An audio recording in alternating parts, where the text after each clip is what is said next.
Hey, are we live? You guys got me? You guys got me? All right. Welcome, Speedway fans, to the third season of American Speedway Chat Live, coming to you from sunny Southern California to around the world. Thank you very much. This is season 3, episode 24, and this is our first podcast for the 2024 Speedway season. Thank you for joining. It's good to be back, and I apologize. Let me crowd, please. All right. Thank you. I apologize for being away for so long, and I promise I'll do my best to be more consistent with these podcasts, reporting on all the activities. I got my reporting on all the activities going on in American Speedway, interviewing the racers you love so much so you can hear it straight from them. But it's hard work. It takes time to do these, and I just need an extra 24 hours in the day to get them done. What did the Beatles sing? 8 days a week. I could use an extra day just to get these done because I want to do them right for you, I want you guys to enjoy these things. I want you to get something out of it. And I want you to be informed about what's happening in American Speedway today. So anyway, as you know, the 2024 Speedway season, summer Speedway season, has already started. So I'm going to give you a quick review of the 2023 Speedway season. I'll give you some winter Speedway news from out there at the newly named Kevin Harvick dirt track in Bakersfield. It was formerly known as the Kern County Speedway Raceway Park, but it is now the Kevin Harvick dirt track in Bakersfield. Maybe I'd love to get Kevin Harvick on here sometime. If he likes Speedway, we'd really like to talk to him about it. What do you think? Anyway, we'll get into summer. Let's get into the 2024 Speedway summer Speedway season. I'm looking forward to talking a little bit about what's happening with the Speedway racers as they travel to the Speedway of Nations this July. We'll hear some Luke Becker and Gino Manzares news. And my special guest tonight will be two of our under 21 racers, former under 21 AMA Speedway champions, Slater Lightcap and Alex Martin. We'll chat with them about traveling to Europe and racing this June in Germany and France in the SGP2 qualifiers. I also have Team USA manager Esteban Evans. Esteban Evans will be on with us and will give us a little bit more information, bigger information than I know about the activities these guys and our SBG 3 and SBG 4 racers will be doing this summer in Europe. So stick around for everything. We'll be back right back with season 3 of American Speedway Chat Live on XSRA TV's YouTube channel. Oh, that's right. I don't have an intro. So we're just going to go straight into it. First of all, I want to say a big happy birthday to Billy the Bullet Hamill. He's celebrating his birthday today. I did send him an invite to come in so we could sing happy birthday to him, but I don't see him there. I see Slater is here, Steve is here, Alex is there, and the fast one is there for these as the sprocket turns at the end of the show.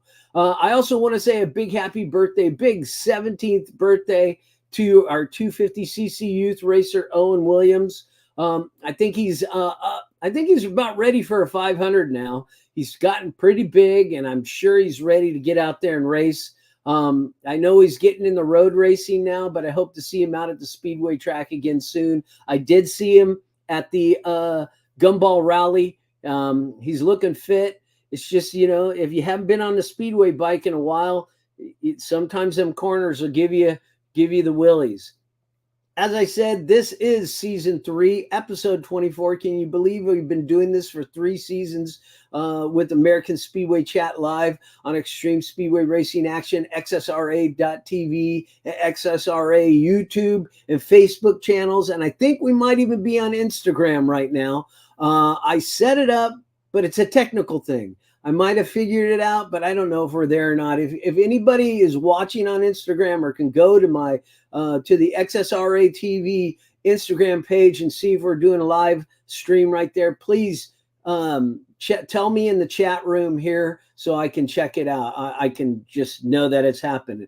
As always, this vidcast and podcast about American Speedway racing is couldn't be done without your support. I need your support on this podcast. I need your support on the YouTube channel, especially. I need more subscribers. We need more subscribers. I'm about almost to 3,000 subscribers.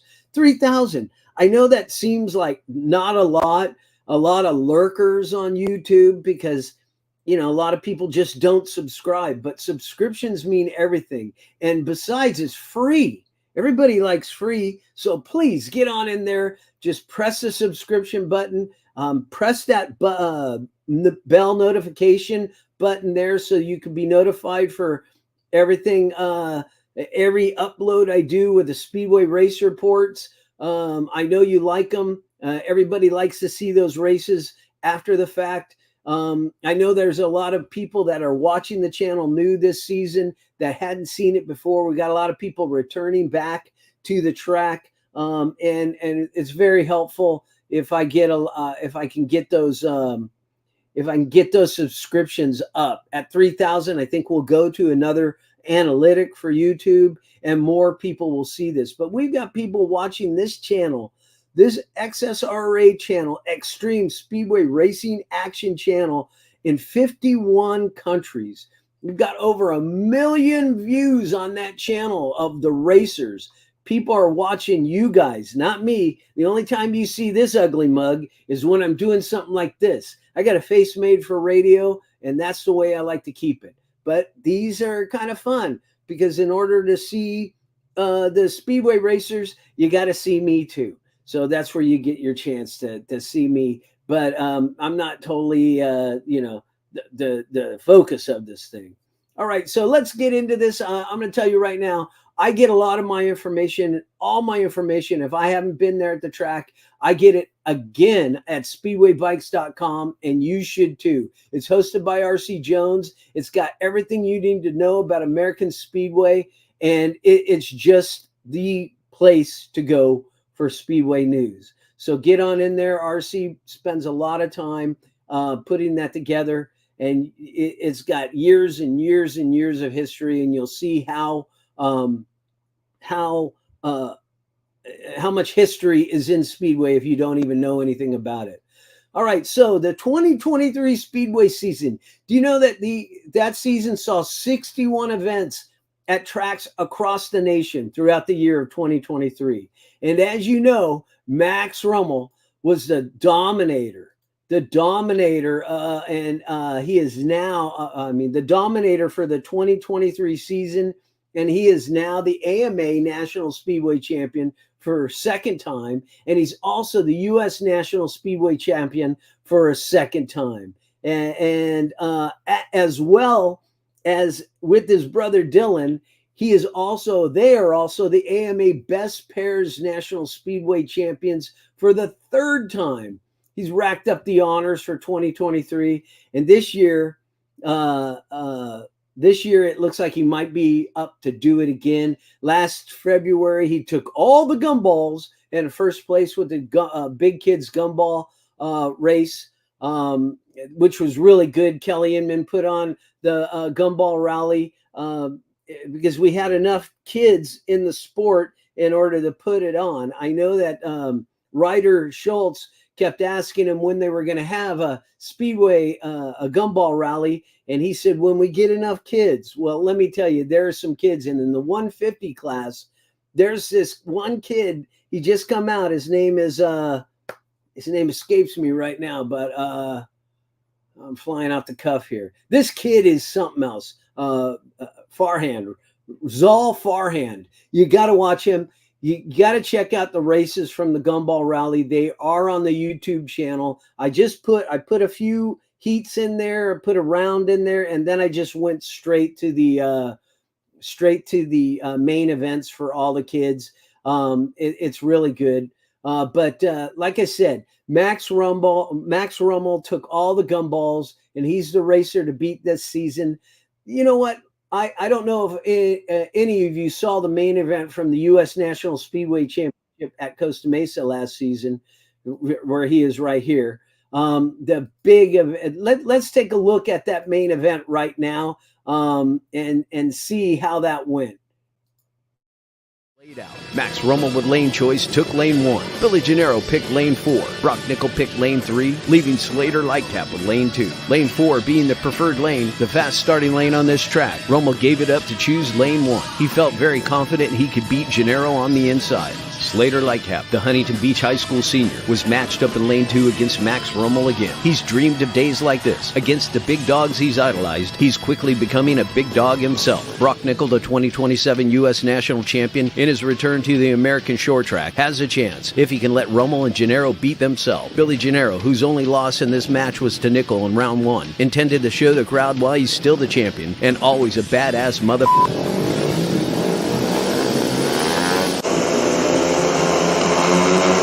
Tape up, Gennaro from the fast lane 4 off the wall. Into turn 1, Rommel on the low line. Gennaro outside. He goes high on the back straight. Rommel low. Gennaro pinches down on Rommel into lane 4. Nickel chasing Gennaro's line. Lightcap following Rommel. Rommel low into turn 1. He bobbles and recovers, pushing Gennaro outside. Nickel looking on the outside of Gennaro. Rommel gets the low line into turn 3. He takes the lead into lap 3. Gennaro bobbles turn 1, sending him and Nickel off the track. Rommel takes the lead in lap 3. Slater Lightcap second. Into lap 4, Rommel, Lightcap, Gennaro takes Nickel out against the wall. Don't say you can't pass late in this game on this track. Max Rommel just did it, and now he has Slater Lightcap on his back tire. Max Rommel in the lead takes the win to remain the United States National Champion. Slater Lightcap in second, Gennaro third, Nickel out. How about that, Speedway fans? Max Rommel worked it hard, and now he is the United States National Speedway Champion 2 years in a row. With a high five from pit steward Ryan Evans, he takes the checkered flag.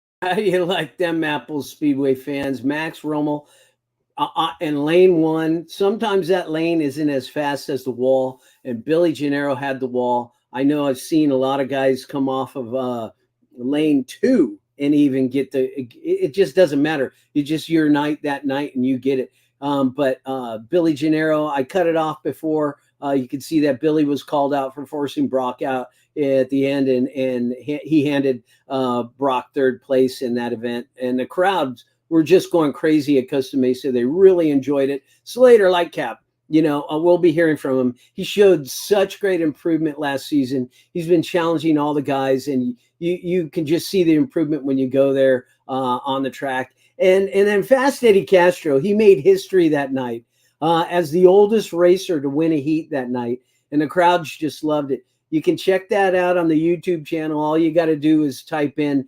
Fast Eddie Castro makes history, and you'll come up with that. The crowds were yelling, Eddie, Eddie, Eddie, Eddie. They were just, it was really good. It was endearing, to tell you the truth. So speaking about Costa Mesa, let me go over here. Speaking about Costa Mesa, their Speedway season got a little jacked in the beginning of it. That was when they were supposed to, April 13 was when they were supposed to start their 58 season with the Spring Classic Jack Milne Cup, but the event got rained out. Southern California is like freaking Seattle these days. We're getting more rain than we've ever seen in years. And Brad and Jaylene, they put their hearts and soul into it, and the entire pit crew and everybody down there. I go down there sometimes and see how much work they're putting in, and I'm always impressed by them. But it got rained out. So opening night fell to the newly managed Ride Paris Speedway. This is a Paris Raceway track that is now owned and operated by a different crew of people, and we'll get into that later. But when Costa Mesa finally opened on May 11th, it was Harley night with all the bikers out and everything. That night went to Brock Nickel, who has had a great opening season with this third win down south here at the two tracks that would be Paris and Costa Mesa. He'd get 3 wins just to start it off. and he's really looking hot. I'm thinking that he's going to try to take the titles away from Max, but Max is going to make him work for it. Then Knobby Night came around last weekend, and it was really a fun event. All those knobby bikes out there on that track, kicking up dirt, and really softening up the track if you think about it. But I'll have some race reports on that on the YouTube channel this Memorial Day weekend. So please get on over to the YouTube channel and subscribe. Rig that notification bell so you don't miss anything. But Max won that night, his first win of the season down south here. And as Terry Clanton is calling him, I think, and I think I will too, the undisputed champion, he needed that win. And it was a great confidence builder for him. And I know it really opened him up for some more wins. And he will be bringing his own brand of a can of whoop-ass to the season as it progresses. So Costa Mesa has 5 more events this season with a break in July and August and including June, but they'll return on the 15th of June just before Father's Day for another Harley night. So you got to get your ass to the track. And I'm hoping that the fair board will, and I know they're hoping for it as well, that the fair board will open up a night for them where they could do the Jack Milne Cup because of the rain out. So just stay on their social media, check them out, check out Costa Mesa Speedway.net, their social media for more information, and I'll try to bring it to you as well. Then, as I said, Paris Raceway, there's a new promoter in town. Let me go over to the slide here. Paris Raceway. It's called Ride Paris Raceway this time. It's now managed by WTP Motorsports, and with the 2-time U.S. national champion Aaron Fox as the race director. They've run 2 races out there of their 6-race point series. And let me just show you the standings as they are right now.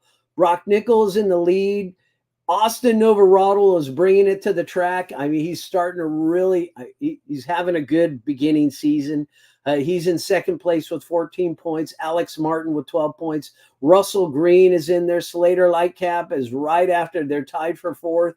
Max is down there in 10th, but I think he's got a few more races to come back up. It's really nice to have that track open. It allows the racers another venue besides just the other 3, the 3 that are here in Southern California, which I say that Bakersfield is Southern California too.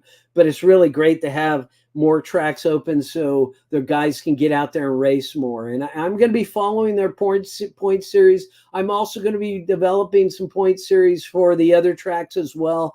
And we'll have an overall cumulative points totals up for everybody so that, I don't know, I just want to do it. I mean, I think it's great. I always want to know who's up in points like they do at Fast Fridays. And we'll get into what Fast Fridays has got right here, right now. So, the next race up at Ride Paris will be July 20th. It's probably going to be a burner out there at that time. I'll tell you, the last race there, I felt like we were there in February for one of Evans's events where we're all freezing our butts off, and he's walking around with a T-shirt like it's some English summer. Oh man, it was cold.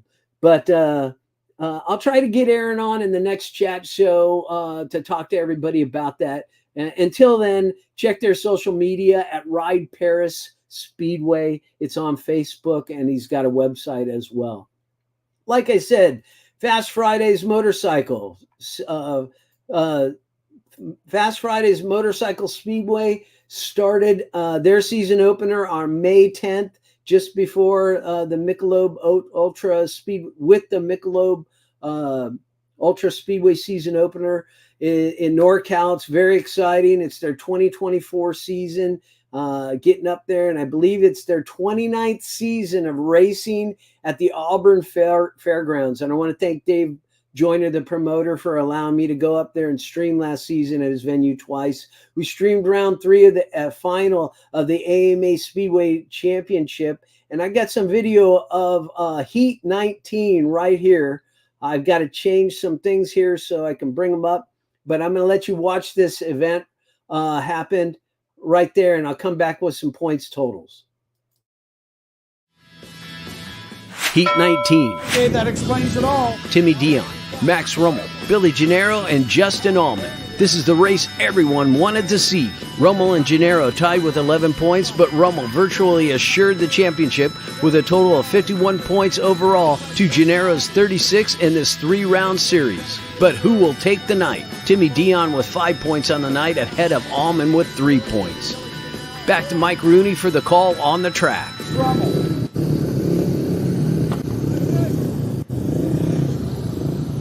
Dee, how you doing?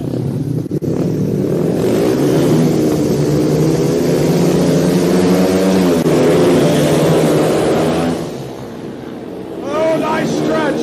Billy Gennaro getting the inside. Woo! Justin Allman and Timmy Dion.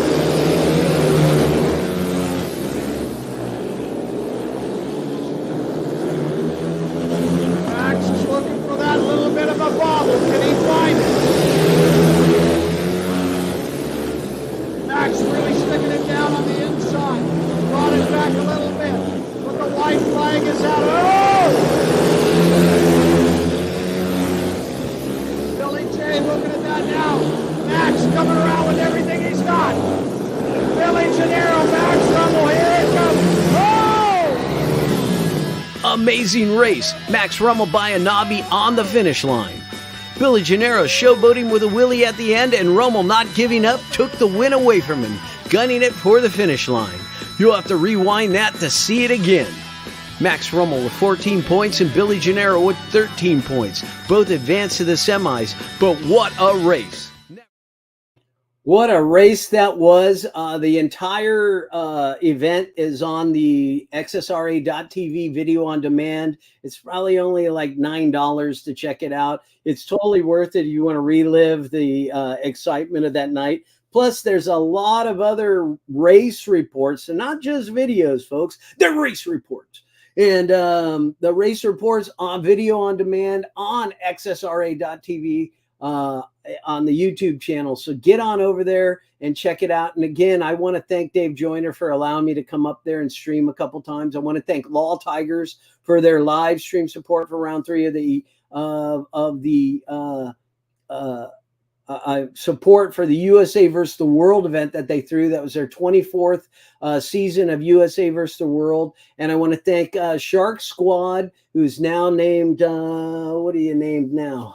He rebranded. I saw Rob there and they changed the name. It's now Shark Law. They were Shark Squad before, but now they are branded and they're a big group of people, Shark Law, motorcycle attorneys, and AHM for their support as well for round 3 of the AMA National Speedway Championship. Hey, I just tell you, one of the best things about that is I didn't want to drive home like some of those racers do right after the event. So I stayed up there. Dave allowed me to stay at his place. Very nice host, and I thank him very much. Him and Trish were just wonderful people, and I got to hang out and stay with a bunch of the European riders and get to know those guys as well. We had a few beers, we were hanging out, but on Sunday I stayed for a barbecue and pizza and some beers, and we did some TT racing. I actually got out there on the track. I hadn't been on a bike like that for over 30 years. It's been a long time since I've been on a bike and racing around. It's the most fun I had with my clothes on in a long time. I was on the dirt with Billy Gennaro, Brock Nickel, Dylan Rummel, Chris Kerr, as well as Adam Ellis, Rasmus Jensen, and Jacob Thorsell. I had a great time. Like I said, I hadn't been on a bike in a long time like that, and I fell down. I fell down because I was just going so fast. I was just, well, what do they say? If you don't fall down, that means you're not trying hard enough. So I fell down and I got a little scratch on myself. I got a little scratch right there. And Billy's looking at me and he said, yeah, you're going to feel that all on your drive home. And I told him, and I say this to all you guys, the track always looks softer when you fall on it. I don't know why. It just looks like it's more cushioned. You guys get up and you get back up on your bike and everything. But I'll tell you, that track was freaking hard. It was terribly hard. But let me just say the Fast Fridays in their second night, their point system is as follows. Billy Gennaro is in the lead. Blake Borello is in second. Timmy Dion, Brock Nickel going up there. Lightcap is going up there. Bart Bast is still very, very tough out there. Russell Green, Louis Merceroli, Charlie Trana, Danny Faria, Reese Todd, Wilbur Hancock, Greg Moore, Dylan Rummel getting back on the bike. We got to get him back on the bike. I understand I saw him in the pits at Costa Mesa. He hurt his hand when he was screwing around off track. And I told him, well, at least it isn't a Stingray, right? But he's going to come back very soon, and he wants to get back into racing. All right. Again, thanks, Dave and Trish. I hope to come up there again this season. And if anything, just come up and shoot some video, make some reports about it.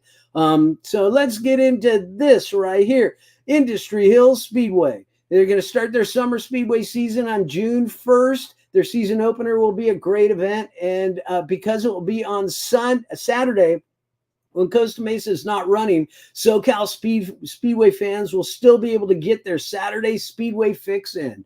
I was just there for the Gumball Rally, as I said, and Kelly is going up there every day. The Gumball Rally was awesome, but he's going up there and he's getting everything taken care of.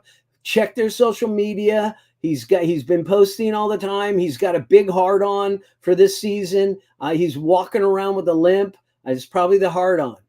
Anyway, for more information, check Industry Hills Speedway's social media for their 2024 Speedway season and get your ass to the track. All right, so let's go to the East Coast. Guys, thanks for being there. Just hang on. We're going to get into the East Coast. And finally, New York State's Action Park East and Champion Speedway with promoter Jason Bonsignor is celebrating their 50th anniversary of racing in New York. Again, I think that's great. Yes, 50 freaking years of speedway in the state of New York. They opened their season on May 4th with the Patrick Allen Speedway Classic, and it was won by none other than right here, Spencer Portataro. All right, Spencer, he won it on a borrowed bike. And the reason why I know that is because I read it on speedwaybikes.com. That's why you've got to go there. If you didn't go to the track, and you can't rely on me, I'll get my reports out when I freaking feel like it. But you can read about everything and see all the pictures from like Kenny Longren, and everybody else that goes out there. Even anyway, you can go out there. You can see all that stuff prior to me getting a Speedway race report out. But yeah, it was a great event. I hope Spencer will be considering to come out west to compete in the AMA National Speedway Championship. It'd be great to have him. I'll see what I can do to get him on a live chat show here soon so we can hear about racing in New York. And this weekend, again, this weekend is their 50th anniversary celebration weekend, their own Hall of Fame induction ceremony. They're going to be running their Outlaw Nationals, which our own Austin Novarado is last year's Outlaw National Champion on the East Coast. So I don't know if he's going to go back out there and defend the title. He's racing pretty hot here, but I'll ask him when I go to the track when I see him next. Hopefully I'll be able to post something soon, and we'll find out more about that as we progress. Like I said, I'll do more of these podcasts in the future so everybody will know what's going on. So for more information about what's going on in New York, check out eastcoastspeedway.net. All right, so let me get into like I said, it was a really great this other part of my script. You think I'm winging this? Heck no, I write it all down. There's some great racing in the Winter League in the 2023 Speedway season. Lots of great extreme racing action going on.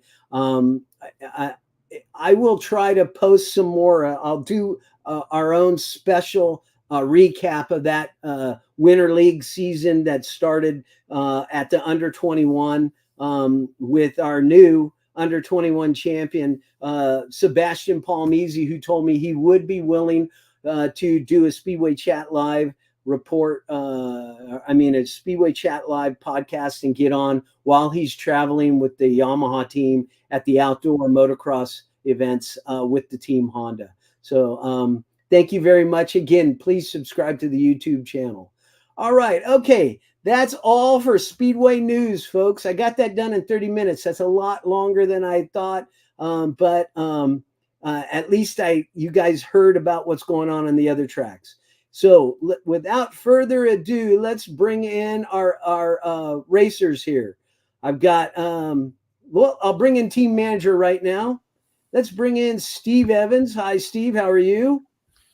Doing good. How are you? Fantastic. Nice haircut. And let's bring in Alex Martin, number 30 from Salinas, Slater Lightcap. You got your ears on out there, baby? Come on.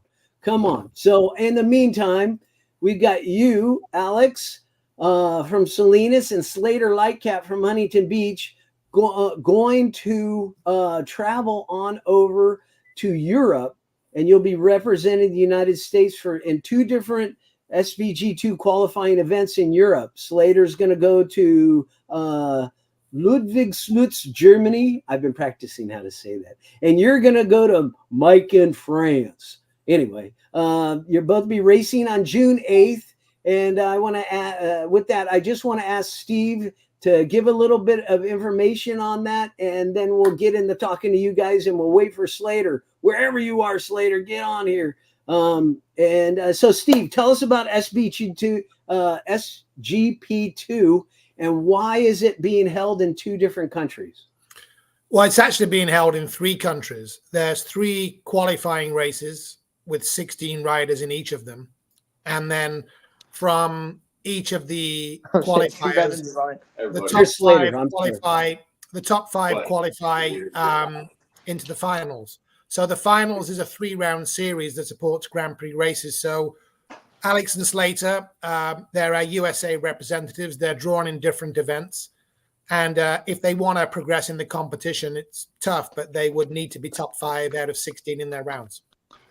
I think you could do that, right, guys? Yeah. Definitely. I think so. Slater?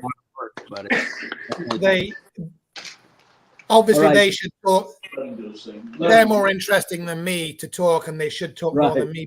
But they wouldn't be in this if they weren't ambitious. And both of these riders have put a lot of work and a lot of investment and a lot of time and sacrifice into this competition. So this isn't just a fun European trip. This is like serious business for them. And they deserve I realize that. Slater, you're going to be taking off next Monday. Is that correct? Yeah, next Monday I leave. And apparently you're going to go over and hang out for a week or two someplace else to get yourself into the time zone. Tell us where you're going and what are you going to be doing?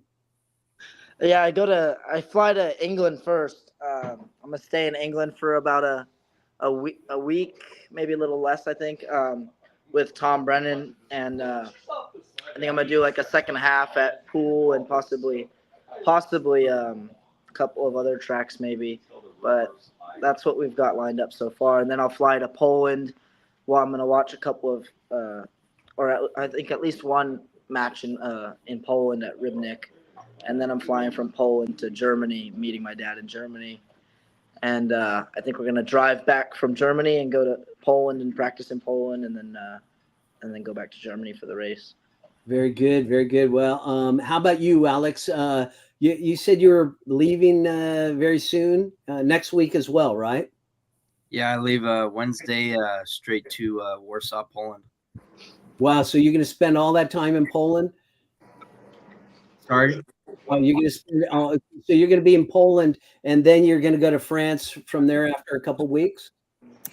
Yeah, for about a week, I'm going to be spending some time in Poland, trying to get some practice there. I think I'm going to be riding Pila, and then possibly even tracks like Gorzov when they run the GPs.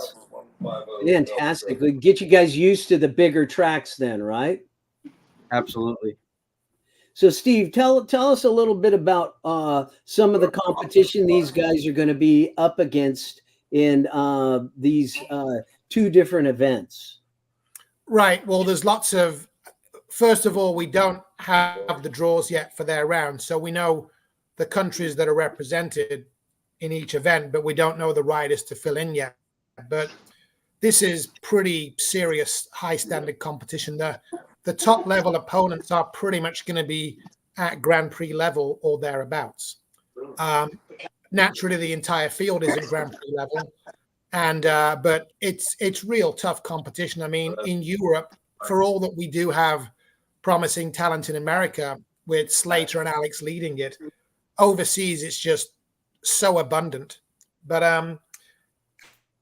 as I said before, both of these riders have earned their position in this event. They've earned it on merit. They've worked hard, and there's no reason why they can't compete. The fact that they're going early and preparing and testing kind of says a lot, because in the past we've not really understood this event as well as we do, and we've sent riders who, tried their best but weren't prepared. But the time zone difference can be a hardship. Right, but Slater and Alex, as well as other riders, have invested in equipment that they own in Europe. This is a huge deal that they are running equipment. They are, they're not just jumping on someone else's bike and trying to get a setup. They're like throwing everything at this. This is like hugely ambitious, hugely professional riders that have got huge attention to every detail. Right. I know, Alex, last season when you went to Europe and Poland, we got a chance to see the garage that you have over there and your equipment over there.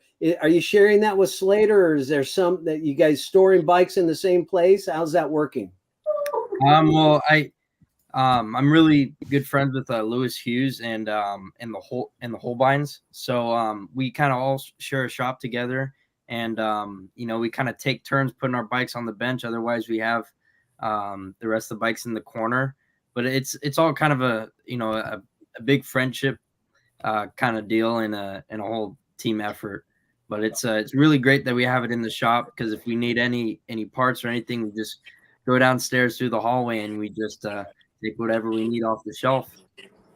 Yeah, I know. That was a pretty impressive garage. Slater, I know that last year when you went to Extra Liga Speedway Camp, you got a taste of the big track and what it takes to be on that track and race against the guys that are used to it.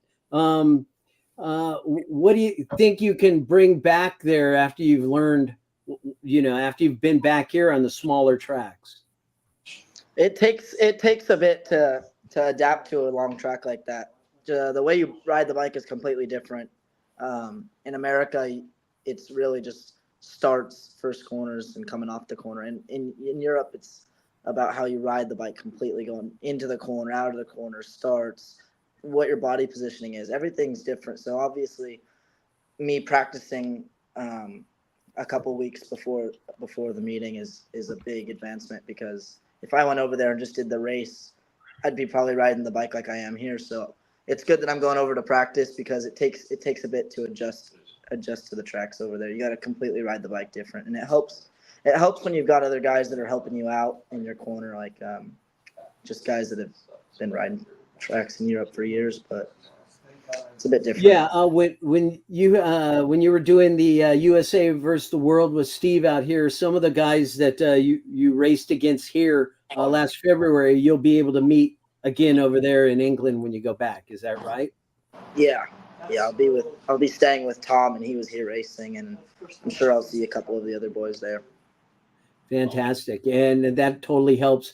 How about you, Alex? Who might be helping you train over there? Do you think Greg Hancock will have any time to come around? I mean, I'm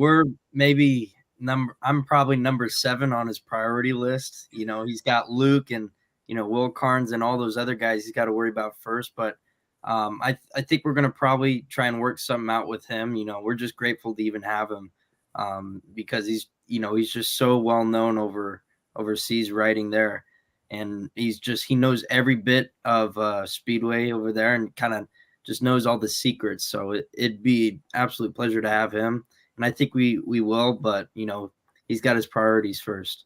Yeah, I understand.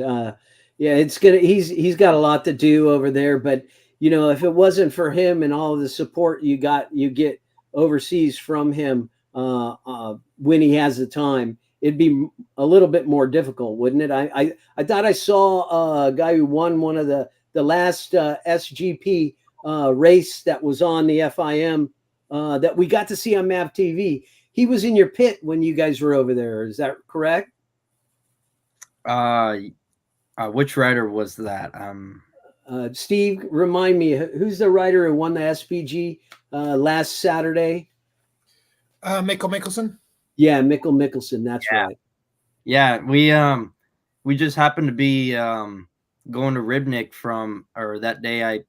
We were in like Roslav, and so Greg kind of helped out, set up a little practice. It was my first time ever riding on the big tracks, and we went to Ribnik, and Mikkel Mikkelsen, he only lives just down the road from there, and so he helped out quite a bit in the pits. He kind of gave me and Wilbur Hancock some pointers, and especially his mechanics too. We had a bad carburetor, and they helped us fine tune it, and it was a pleasure to have him in the pits. Fantastic. Well, he got the win. I mean, I've been able to watch it now. Last Saturday was my first time to be able to sit down and watch it live. And I guess if people aren't aware of it, MAV TV is now airing the FIM GP World Speedway Series to the United States audience, so you can actually watch what these guys are going to try to go over and race against. Slater, have you had a chance to watch some of them races before coming to the track? No. Which track? The Speedway Grand Prix Series over there on MAV TV. Have you had a chance to sit down and watch it? Yeah, I've watched, I think, all the races from the Grand Prix, but nothing. There won't be the same track that I'm racing on in June. But big tracks like that, right? Yeah, I watch a lot of the GP races. I watch almost all the GPs, and I watch a lot of the Polish meetings. Yeah, so hey, everybody out there, if you're not aware of it, that's the holy grail that Steve Evans has been really working on for a number of years to try to get a new group, a new generation of racers, not just the dream team of the back of before, but trying to follow in like Greg Hancock and Sam Ermolenko and Billy Hamill's footsteps, right, Steve? Yes and no. It's not just me. It's a team. I mean, like you mentioned, Greg, what Greg's doing for these riders is a different level to what I could ever dream of doing. He's Greg Hancock, so, but of course it takes many components and many pieces of the puzzle. So, perhaps I've got a certain skill set that I try to bring to help these riders, and there's plenty others that have the skill set as well. But the riders that are coming through the program, it's most of all the most important person to them is themselves and the work that they do. Like Slater and Alex have done plenty of organization for what's upcoming for them, that it's not like I'm involved because they're professional enough and self-sufficient that they take care of their equipment, they take care of their travel. They've proven their worth at this level because they don't need to be babysat through this stuff. Right. But you've been instrumental in a lot of the development here on the home turf with getting the guys mentally prepared to even think about this. I got to hand it to you. Hold on. I got to hand it to you. That's a lot of you've been doing heroes work, yeoman's work and all this stuff. Yeah. Huh? I mean, again, it's nice to get an acknowledgement here or there, but it's really just all about, I grew up over the pond and saw American Speedway at a different level. And I just like being involved with the program. And like like working with ambitious riders that want to take us to a new level. So whether we're talking about guys like Luke who are leading the way, or the likes of Slater and Alex and Nick Holbein and Brady Landon and these young guns pushing it, or or our new riders coming from the Speedway Academy. There's a certain group of riders that have the big ambition. It's not everybody and doesn't have to be everybody. American Speedway, aside from the international scene, is fantastic, and I hugely support that too. But I just want to help a bit, piece this puzzle. But it's really the riders; they need the accolades more than I ever do. Yeah, well, somebody has to do it. I know we got a lot of fans out there that are totally unaware of how big this sport is. They just think it's some, off the wall little sport, but it's actually a really big deal. Grand Prix racing, like they're just totally unaware of. But what would you have to say to the Speedway fans out there if they're not watching that level or are unaware of it, about getting or trying to watch what's going on the MAV TV network? Well, having it on MAV TV is definitely a step forward for the GP series. Warner Brothers Discovery on the series, which is a big, it's Warner Brothers that's behind the Speedway GP now. It probably is far from the most important thing in Warner Brothers' life, but there's a big company behind it that have ambition to make the Speedway GP series much bigger everywhere in the world and bring it up to a level of popularity that that is the level of Formula One and MotoGP. So naturally, we have an enthusiastic but small hardcore American fan base, but it simply isn't of the level that would bring the GP series here. And I know that Discovery does want to bring the Grand Prix series to the States, and the more people that are exposed to, the better. So if you're not watching the GPs, you should. Speedway is great at every level. At the very top, GP's Polish League is fantastic. And, even when you go to England and watch an amateur event, it's pretty cool as well. It's all about 4 competitive riders in that event. And just going back to Slater and Alex here, they're always going to learn racing in America. When you're racing guys like Max and Brock and Billy and those guys, they are the benchmark in this country. And the more you race against them, the better you come. But but you will develop faster, literally getting out of the comfort zone of America and throwing yourself in the deep end of these races. The races that Slater and Alex are doing, it's brutal competition, but they're both completely, they both belong in that level of competition. What Slater did last year at the Polish camp was just outrageous. I mean, I was overseas and I was watching the races and I couldn't believe how competitive he was in such a short space of time. And then flip it to a year earlier, Alex was in that same camp and was doing some pretty good things and qualified for the finals. I think it was more riders that year, and there was a semis and finals, and they've both done good things. Coming into the races in a couple of weeks, it's going to be tough work, but whether they qualify or not, it's going to be a huge step up the ladder. They both have the attention that they could potentially contend for places on this year's Speedway of Nations team. Speedway of Nations. That's something else we want to talk about. Yeah. I've got it right here. Yeah. That's the second thing. I mean, obviously they do right now their attention is only on their under 21 SGP2 rounds, but Speedway of Nations there's a lot of planning underway on that. And there's things happening behind the scenes that, I even don't really want to talk about because it would give away a few secrets in case the opponents are spying on us and watching this. Oh, geez, nobody's watching this. There's nobody watching this, right? Well, there's at least 4 of us that are on the screen right now. Yeah, there's only 4 of us, and Eddie Cashman is waiting in the wings. But the point is, there's lots of components because we really want to take this seriously. We really want to come through Manchester and make the final. But just like Slater and Alex have pretty tough competition ahead of them, Speedway of Nations is equally tough because there's not a weak opponent. And if we show up on our very best form, we could make the final. But it's literally down to 2 hours of racing. Who knows? We could be terrific and if we make the final, it's the first time in over 20 years America's been in a world team final. It's a huge deal. That's what we really want to do. We're showing up fully serious to do that, but man, it's tough. We could come out of it completely elated or completely devastated because at this level, anything can happen and it's freaking brutal. So we're trying everything that we can to be prepared with, a few things that we're doing to prepare our team.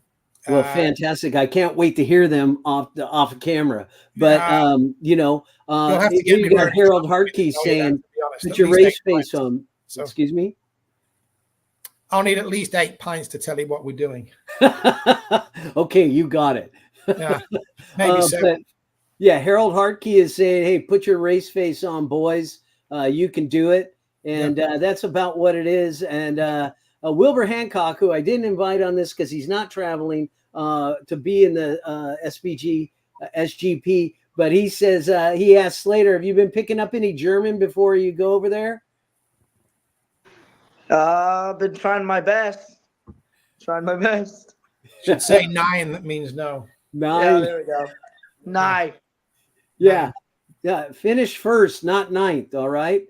And then there's a guy named Lightcap who says, "Slater, you should fire your cameraman." All right. 9. Anyway, I want to thank you boys for coming on.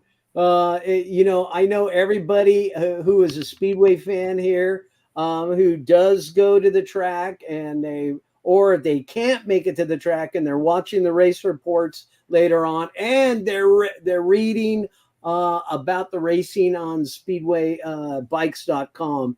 We're all rooting for you guys hard. So everybody follow their social media. Alex, what social media do you have for people to follow you while you're away? It's just I think it's Alex_Martin_30. That's my Instagram, and that's where you'll see all my posts, and that's how you'll see what I've been doing. Slater, how can people follow you while you're away? You can be posting? Yeah, I'll definitely be posting quite a bit on my Instagram, which is just my first and last name, and then as well on Facebook, and that's about it. Very good. Well, thank you guys very much for coming on, and I know you're excited to go overseas, but I sure hope that excitement transfers into some heat wins and some good points, and you guys both make the top 5 in each of your competition, right? Great, thank you. Absolutely. Right. And I want to hear from you guys when you come back. We'll have you on another Speedway Chat Live before the middle, or after you come back. We'll do this again so people can see how it is. And if I can pull any video like I did last year, I will. I'll be putting it on YouTube so people can see it. And tell people when you're overseas, they can watch you guys race in America on that YouTube channel. Would you do that? Yeah, I'll definitely post it if I can find it. Thank you. Absolutely. Oh, one more thing before we leave. Alex, I understand you have your race suit kind of right next to you. You're going to sleep in it for the next few nights and get it all worn in. Can we see it? All broken in. Can we see it? Okay with Steve. Is it with Steve? Is it okay with you?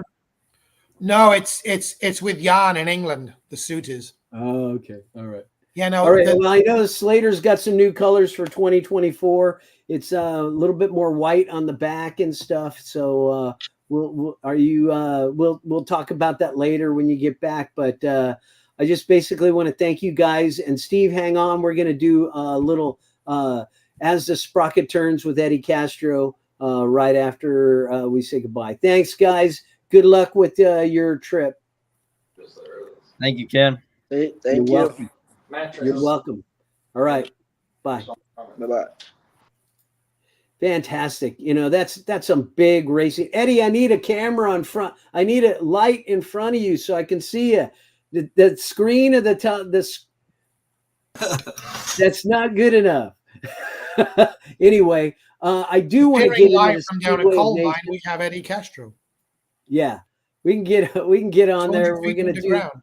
But I do want to talk about a few other things. I'm going to be bringing them on. We've got SBG3 and SBG4. I know Nick Holbein is overseas right now and he's been racing in Sweden. Maybe he's homeschooling and doing everything online. But both him and Kensei Matsudaira, Kensei is now on the 250 and he looks really good. But both of them are going to go to Titero, Germany. Tetero, Germany. I can't say that right, but they're going to go to Tetero, Germany, and race in SBG3, SGP2. So tell me about that event. Well, that's the 250 World Championship.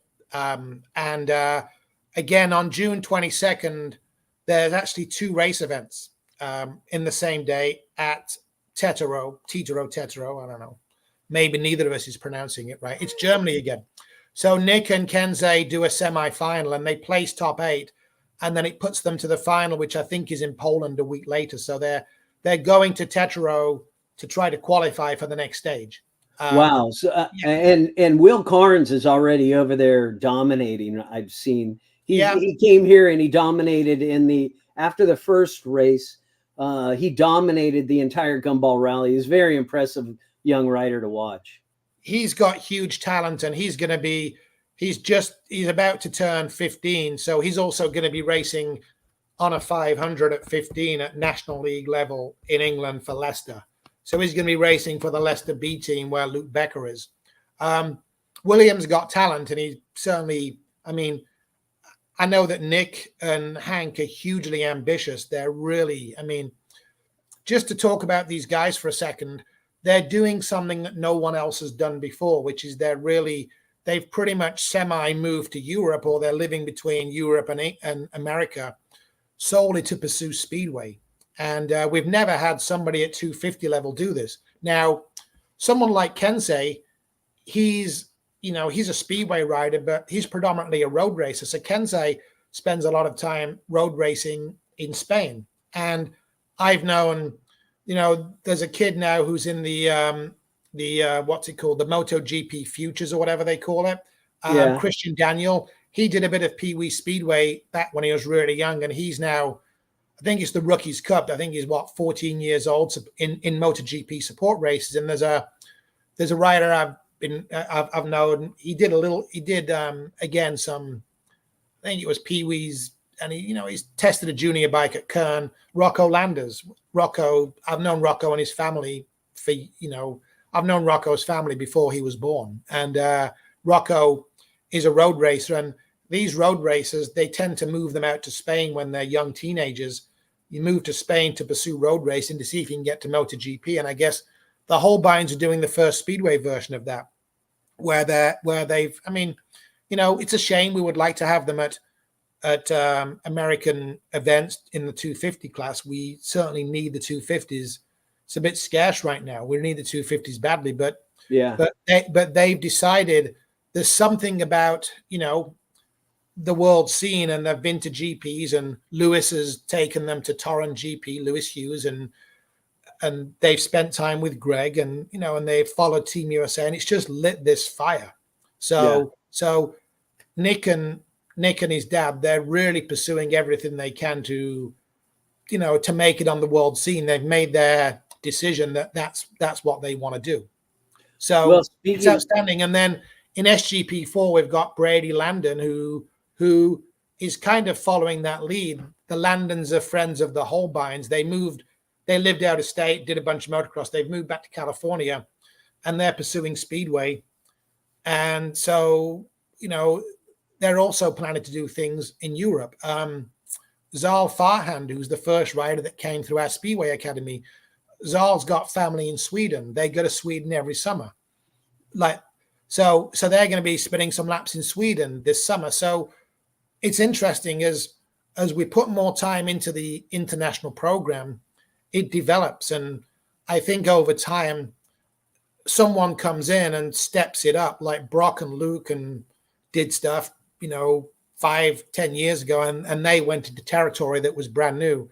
And now you've got this new breed that's hitting it even before they run 500s. And it isn't something that I'm necessarily pushing them to do. They're just figuring it out for themselves by making contact overseas and really seeing that, the GP series is where they want to be. Yeah. It's impressive. The Zal Farhan, I saw him racing at the Gumball Rally, and I asked, "Who's this kid?" Talked to his dad, and his dad said that there's no racers in the family. The kid wants to do it, and he's good, so we're going to support him, and I'm all for that. And I talked to Ryder Schultz. Ryder, what do you think about Zal? And he goes, "At least I have some competition." And that's the way Ryder Schultz is. He wants to be challenged so he can get better. And he's such a little champion himself. But here you got your Speedway of Nations, and with the American flag in there, and there's going to be a stage right here in Manchester, Great Britain, and you're trying to get a group of people to go out with you and go out and support the United States. I know that people can follow your social media on the Team USA, on all of the different places. But just a little bit about that, and then we're going to get into Eddie Castro.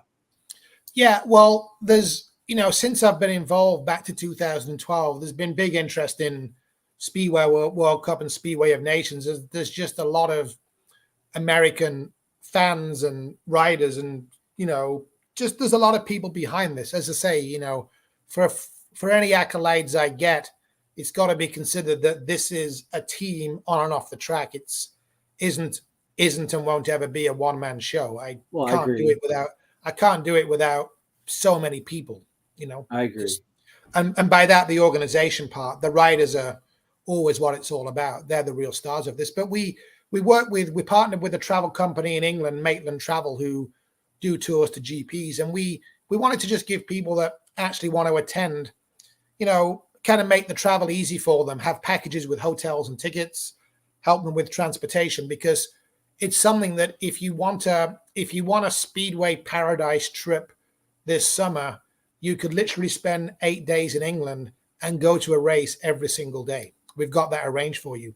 Speedway of Nations itself has 4 events in 5 days.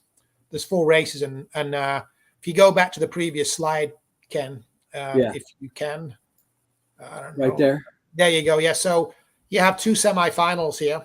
The first event, we're racing in night 2. So on the 9th, you have Poland, Sweden, Finland, France, Germany, Italy, and Ukraine. 3 of those 7 will join the Brits, who are already as the hosts in the final. Then the next night, we have Australia and Denmark. Well, that's going to be easy, right? They don't have anyone. And then Czech Republic and Latvia, Slovenia and Norway. So we have to be, top 3 to then survive onto Saturday. So we race Wednesday. If we make the top 3, we're racing Saturday. If we don't, then we're done. On the Friday night, there is Speedway of Nations 2, which is under 21 teams. And, we actually, we've been coordinating with FIM, and I would say there's an 85% chance that in 2025, we will be in Speedway of Nations 2, which means during the competition, the likes of Slater and Alex +1, whether they force themselves into the main team or not, they will still be attending the competition, and USA will be racing Speedway of Nations 2. But unfortunately, it wasn't got to qualify first. We don't know yet. I mean, we've thrown our hat in the ring, and we've met with the very top people at FIM track racing. We were in Prague, Czech Republic, at FIM seminars back in March, and discussions were had, and the top brass in FIM track racing really want an American team in the under 21. So we plan to do that next year. Very good. Very good. Now let's move on to a little bit. Luke Becker will be in a Grand Prix in Sweden here. Tell us a little bit about what he's up against. And will we be able to see this on MAV TV? No, but you can pay. There's pay-per-view. There's a pay-per-view. It's $15. It's 5 a.m. this Saturday. So we all can't drink too much on Friday night or miss it. Say that. But wake up and drink. This race is in Slovakia, and Luke, it's a qualifier for the 2025 GP series, and Luke has to be top 3 in the event to then go to the next stage. So wow, top 3. It's tough. Last year he raced at this exact same track and made it through. So again, it's Speedway. Anything can happen. We saw what Luke could do in a GP when he got the wild card in Torun last year. He beat Bartosz Marzlik, and I think that's the pure magic of Speedway, because most motorsports like Formula One, there's 20 drivers in it, and you can't buy a Formula One car and race them. No. Even things like AMA Supercross and flat track, you can race a 450 bike, but someone who's number 40 in the world's not going to be, what's the guy, Lawrence, the top guy. But Speedway is the only sport where someone who isn't in the top 10 in the world can beat the world champion. It's amazing. That was a good race, and they race in all this competition. So that's why Speedway is the greatest motorsport in the world, because anyone can win on that night. When Luke beat Bart, I was blown away. I was very happy. I got to find that video and post it on the YouTube for everybody. You got to see that race, because even the announcers were saying it was top drawer racing from Luke. It was great for him and great for American Speedway, and he certainly proved he's worked really hard at this. I mean, Luke has done so much behind the scenes, and of course he's got, again, when I say about Greg's value, Greg has developed Luke so much, and they're just such a wonderful team. And isn't it great that our greatest rider of all time is there trying to make other great riders? It is great. And I saw Luke at the Gumball Rally, and I asked him if he'd be on a podcast in the future. He said he would.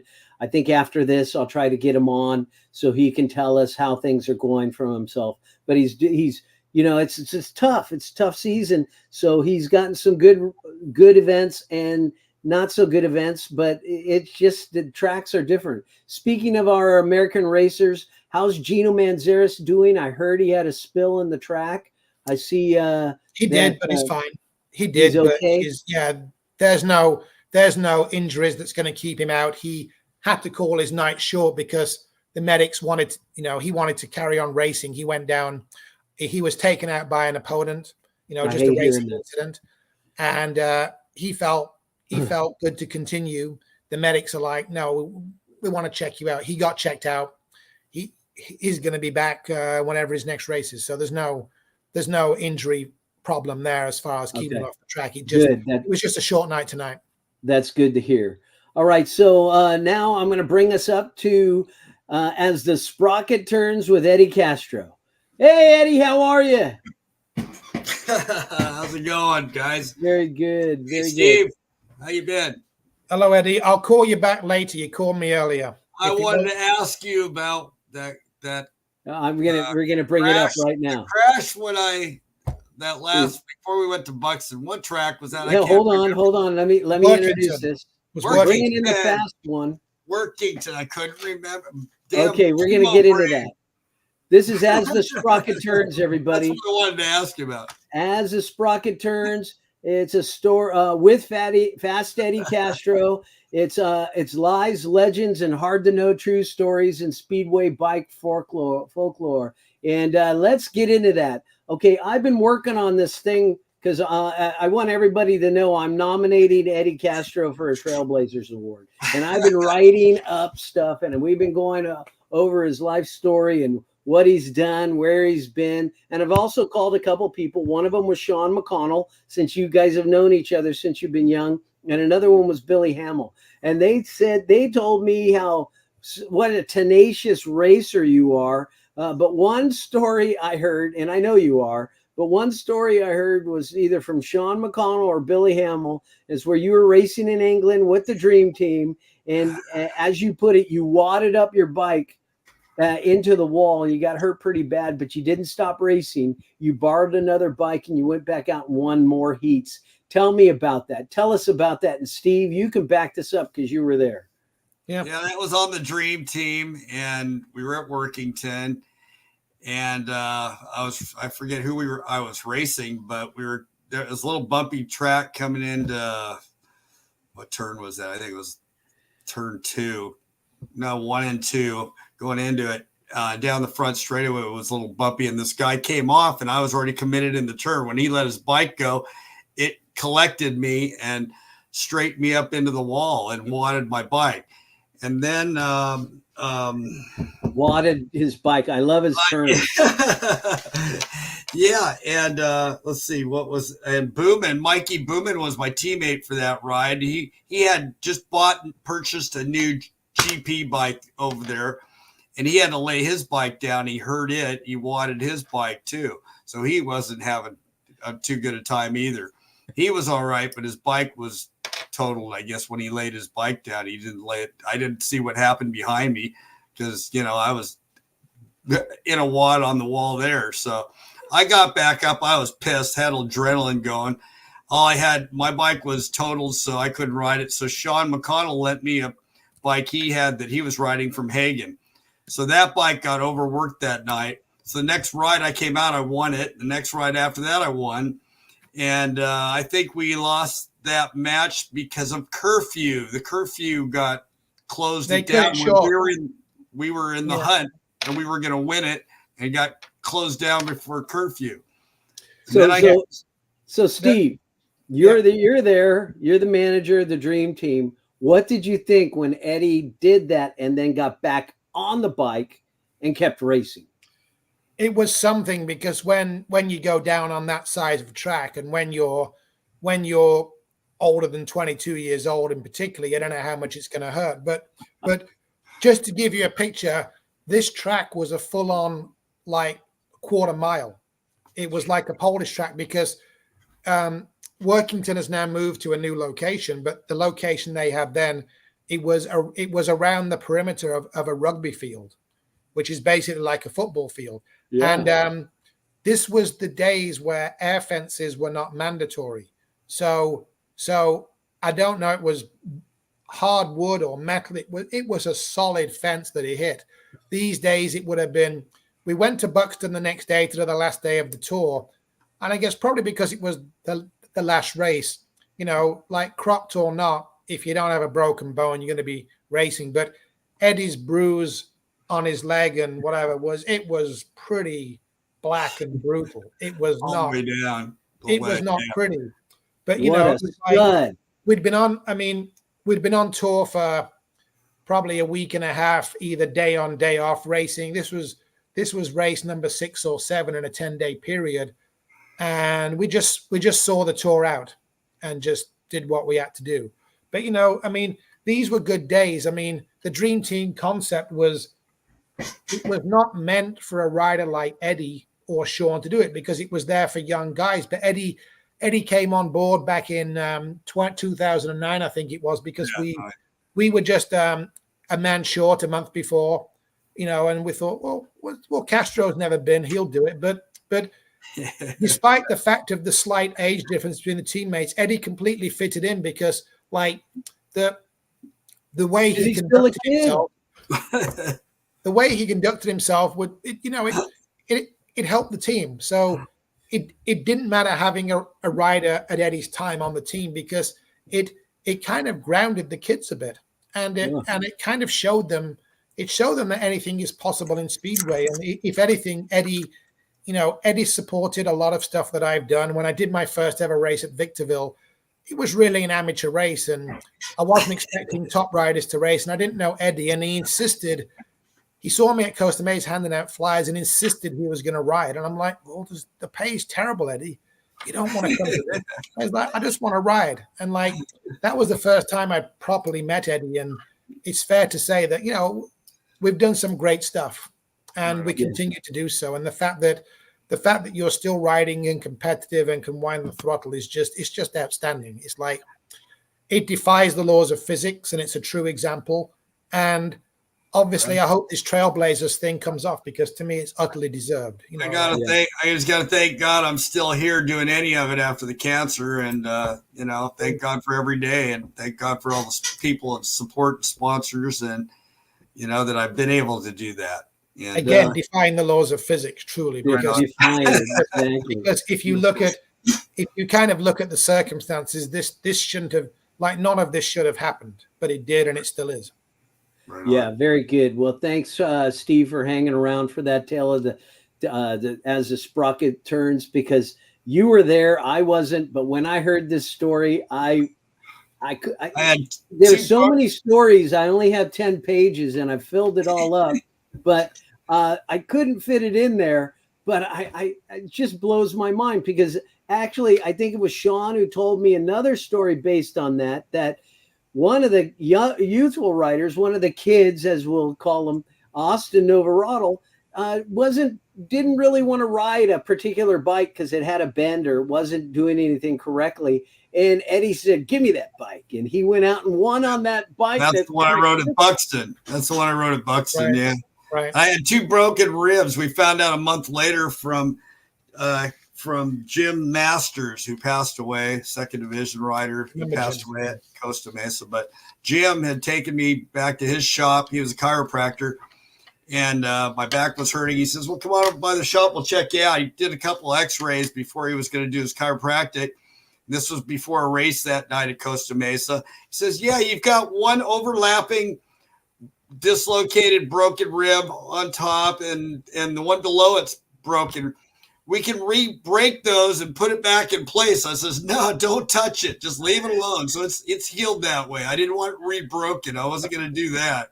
So I just, sustained it ever since. Yeah. But yeah, that was kind of torture at Buxton the next day with 2 busted ribs. And I didn't realize they were broken. And the leg was my main concern because of the all purple from my waist down. You are an amazing racer, Eddie. I enjoy watching you, and anybody who wants to watch Eddie Castro race, go to that YouTube channel.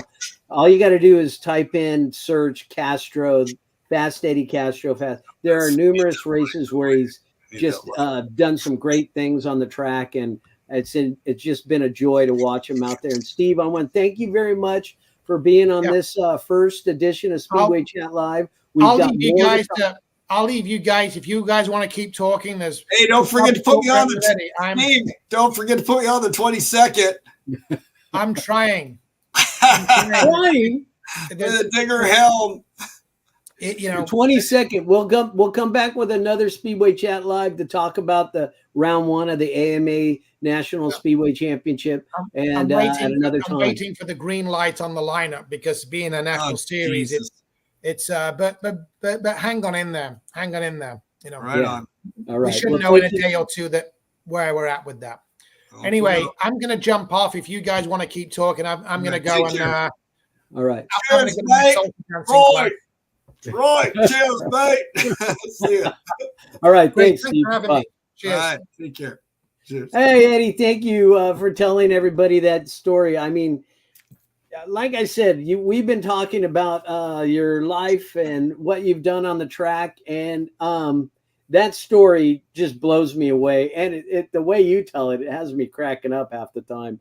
But you don't want to have your ribs broke on purpose. You want to break them on accident. Yeah, I didn't want to break them at all. And I sure didn't want to have them re-broke. That's for sure. I was out of most of my pain. But yeah, I didn't want to visit that pain. No way. No one who's ever broke a rib wants to feel that to break it again. Yeah, exactly. I mean, this is my 45th year racing. I rode motocross, flat track, and TT and mini cycles before Speedway. And that was the old days at Mini Bike Parts, Atlantis Mini Bike Park, Saddleback, Escape Country, Indian Dunes. That was in minis before I started Speedway. And then I've got my street bike that I ride. But, this we'll see how it goes after this season. This is going to be my farewell after this season to regular night, hitting every racetrack. I'll be going onesie twosie after this season. Right. Once in a while. It's just, 65 going on 20, but yeah, I know. Other things in life I got to deal with too. So you're a kid at heart, and I got other health issues, and I'm just dealing with that. So it is what it is. Well, you're a kid at heart, and everybody really appreciates seeing you on the track. And I thank you very much for staying up late and staying on. Yeah, 8:00. It's 20 after. Time for bedtime, young man. No problem, brother. It's all right. All right. No worries. All right. I'll talk to you later. All right, man. Take care. See you later. Oh, thank you, Fast Eddie. Thank you, Steve Evans. Thank you, Slater and Alex. Slater Lightcap and Alex Martin. And good luck to both of you as you travel over to represent the United States at the SGP2. Good luck to the Holbein, Nick Holbein. Good luck to Kensei Matsudaira. Good luck to Brady Landon. He got a lot going on in June. Good luck to Luke Becker this weekend. Gino, I hope you're doing better. Good luck in the next race. Brock, I know you didn't make it to Germany, so I'm going to have to get you on because you're really setting the track on fire. And good luck with everything for the next couple weeks. Enjoy the Memorial Day weekend, everybody. There is no racing locally. There is racing this Friday night up at Fast Fridays. So get your ass to the track up there in Auburn and enjoy some racing. And until the next Speedway Chat Live, I'm Ken McKinney, your Speedway XSRA.TV Speedway race producer, saying thank you very much. See you at the track. Get your ass to the track. All right. Bye, everybody.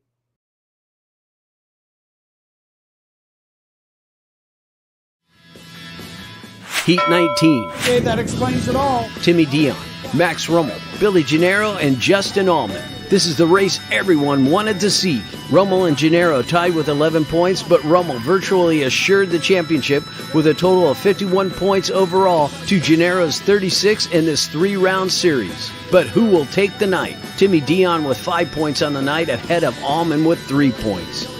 Back to Mike Rooney for the call on the track. Rummel.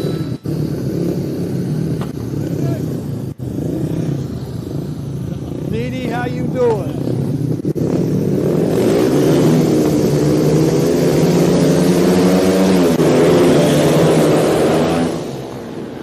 Oh, nice stretch. Billy Gennaro getting the inside. Woo! Justin Allman and Timmy Dion.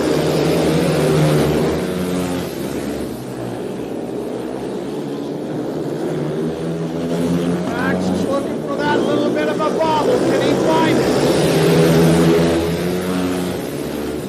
Max really sticking it down on the inside. Brought it back a little bit. But the white flag is out. Oh! Billy J looking at that now. Max coming around with everything he's got. Billy Gennaro, Max Rummel, here it comes. Oh! Amazing race. Max Rummel by a knobby on the finish line. Billy Gennaro showboating with a wheelie at the end, and Rummel not giving up took the win away from him, gunning it for the finish line. You'll have to rewind that to see it again. Max Rummel with 14 points and Billy Gennaro with 13 points. Both advanced to the semis, but what a race.